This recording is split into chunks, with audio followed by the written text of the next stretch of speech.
Today we find ourselves in Paul's final plea to the Ephesians. Guarded by Roman soldiers, Paul reflected on their preparation for duty to encourage the church to ready itself for service. Paul calls the church to put on the belt of truth, the breastplate of righteousness, the shoes of readiness, and for the church to stand, something he has already said 2 times in this section in verse 11 and 13.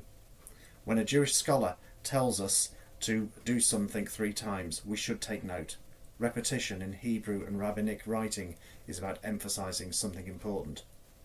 The belt was the first item put on and secured the body's trunk. It had the weapons attached, providing security. Without being clear about the truth, the only truth that Jesus is God incarnate, the only way to the Father, and the life of the Spirit, we have no foundation or security. Knowing this truth focuses the mind and body for service. The breastplate protected the soldier from attack, and so does the righteousness of Christ that is both imputed to us when we come to faith and imparted to us as we live out a faithful life.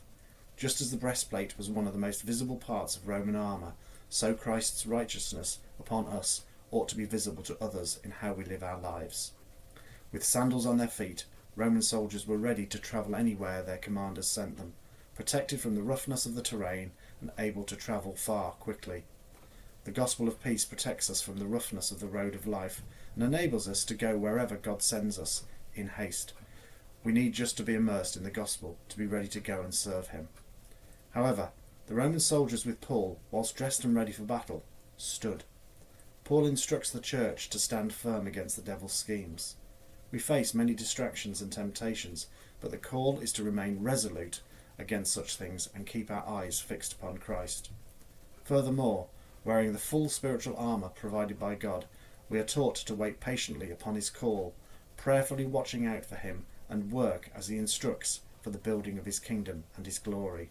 So, let us trust in the truth of Christ, protect ourselves by accepting his righteousness for ourselves, and prepare ourselves with his gospel as we wait upon our Lord, watching out for his call and working for his glory today and forevermore.